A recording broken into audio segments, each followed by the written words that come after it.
Alright guys, top 5 things to hate about Canada.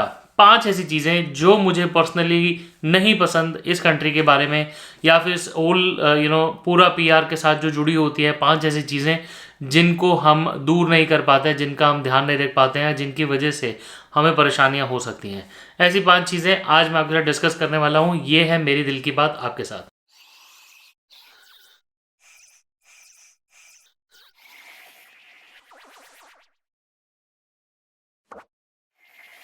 Alright guys, welcome back once again. My name is Sahil and I'm a regulated Canadian immigration consultant and I practice in Brampton, Ontario. My office is here. If you have to get in touch with me, my number is on the screen and the details are there in the description box. More than happy to connect with you. Guys, before we move any further, please make sure that you hit the subscribe button and the bell icon because we talk a lot about Canadian immigration. And if you're an aspirant of coming to Canada, then this is a channel that you must be subscribed to all the time.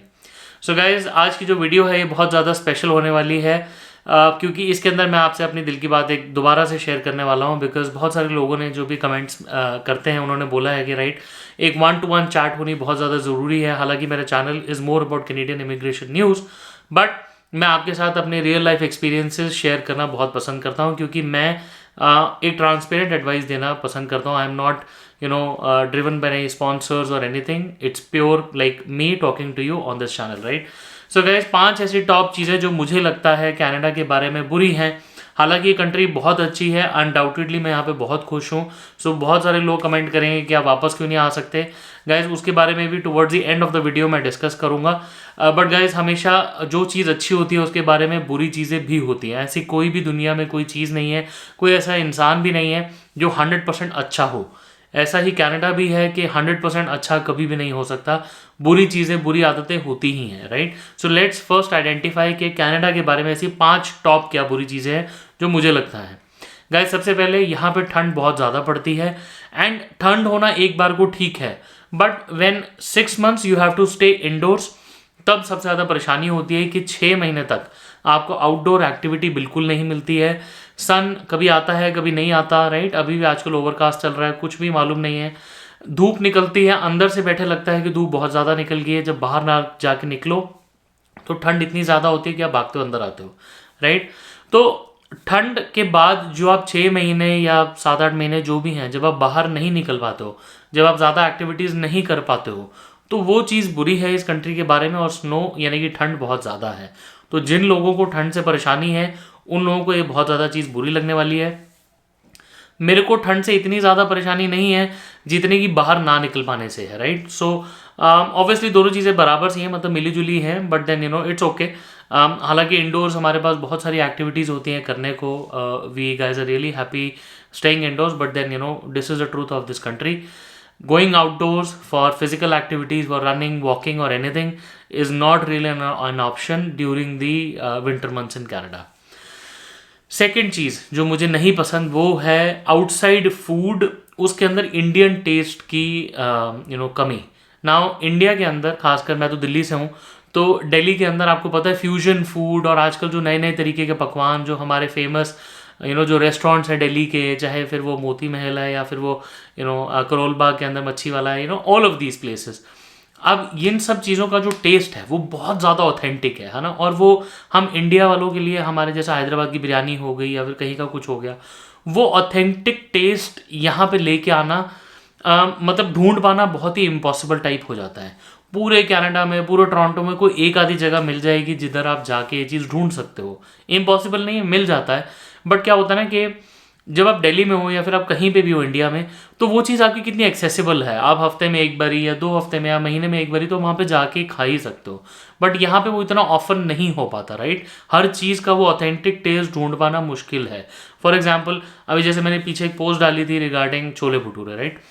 अब हमें Canada आए हुए करीबन 3 साल हो चुके हैं। 3 साल में मुझे ये पहली बार ऑथेंटिक छोले भटूरे खाने को मिले हैं, which was at downtown Toronto, right? Imagine कि मैंने कितने ब्रैम्पटन एरिया में रहता हूँ वेयर जहाँ पे देसी लोग बहुत ज़्यादा हैं, राइट? मतलब इंडियन कम्युनिटी का गढ़ है वो। उसके उधर होने के बावजूद ढूंढ पाना बहुत मुश्किल था। एंड फाइनली मुझे कहाँ मिले? डाउनटाउन टोरंटो जाके। And very soon I will be moving towards the other side of Kitchener.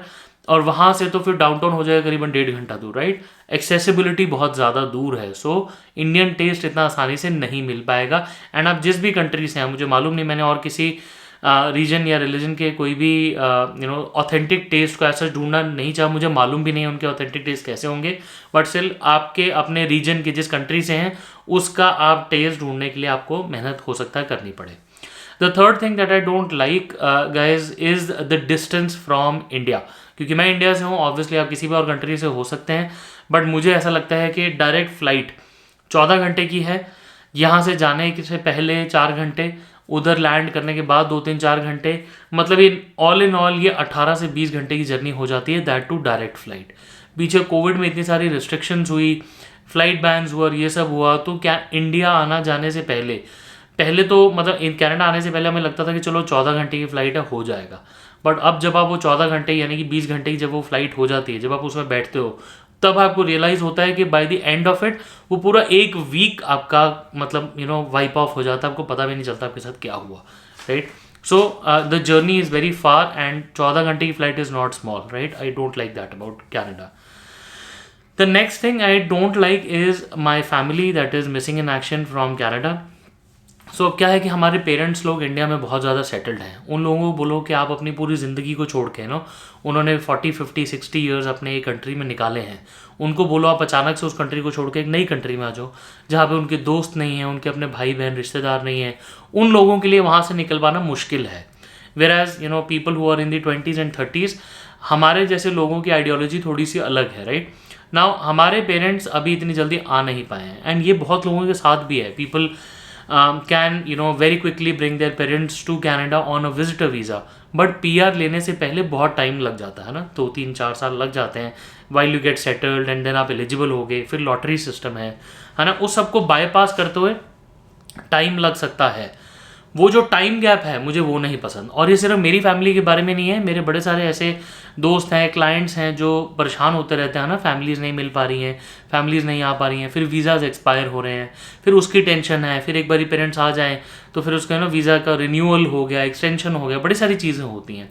अब जैसे मेरे बच्चे बड़े हो रहे हैं, आई हैव अ किड, अब वो बड़ा हो रहा है, उसको दादू दादी नाना नानी का प्यार उतना ज़्यादा ऑब्वियसली फ़ोन पे है, वीडियोज़ पे मिल जाता है, बट ऑब्वियसली 24 घंटे जब उनके आसपास एक जॉइंट फैमिली या फिर घर के पेरेंट्स जब साथ में होते हैं तो बच्चों की अपब्रिंगिंग बहुत ही अच्छी होती है, राइट। अब कनाडा के अंदर क्योंकि हम उनसे बहुत दूर रह रहे हैं तो उतना ऑफन उनसे मिलना भी नहीं हो पाता है। अगर आप इंडिया में रहते हैं, किसी और दूसरी सिटी में भी रहते हैं, तो एटलीस्ट अगर आप कहीं दूर भी हैं तो भी आप एटलीस्ट वंस अ मंथ आराम से उधर जाके उनसे मिल सकते हो, and then you can come back. इतनी ईजी एक्सेसिबिलिटी कनाडा से इंडिया की नहीं हो पाती, and then visas are tough, takes time, कभी कभी रिजेक्शंस भी आते हैं। सो उस दौरान वो जो स्ट्रेस है, वो टेंशन है, वो बहुत ज़्यादा हो जाती है। The last thing that I think that I don't like is basically the addiction of this place. Now guys, Canada के बारे में आप जितना भी बुरा बोलो, है तो ये एक डेवलप्ड कंट्री, बहुत ज़्यादा साफ़ है, बहुत ज़्यादा अच्छी है, बहुत अच्छा सेफ्टी रेशियो बहुत अच्छा है, क्राइम नहीं है, गवर्नमेंट की तरफ से बेनिफिट्स बहुत ज़्यादा हैं, वर्क लाइफ बैलेंस बड़ा अच्छा है, कंट्री बहुत अच्छी है।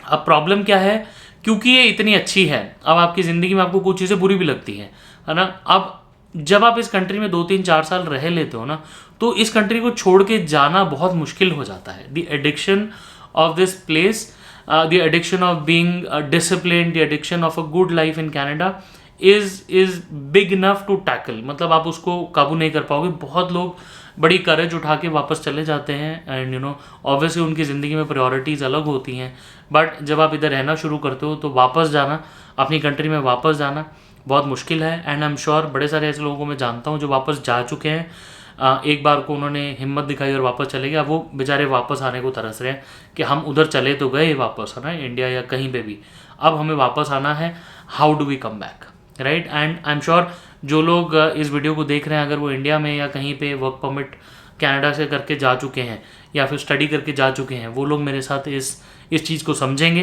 कि what is the difference in life between the life that you live in a developed country या फिर डेवलपिंग नेशन, राइट। बहुत बड़ा डिफरेंस होता है, जो आप यहाँ पे आके ही समझोगे, वहाँ से बैठे आपको समझ में नहीं आ सकता।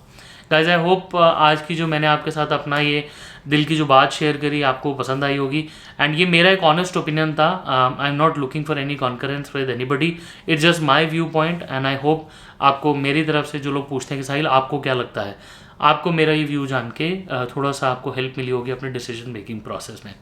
Guys, I hope the video was helpful. Once again, if you have to discuss anything, my number is on the screen. Feel free to schedule a consultation. I would be more than happy to connect with you. Guys, once again, wishing you all the best and I really hope to see you soon in Canada. All the best.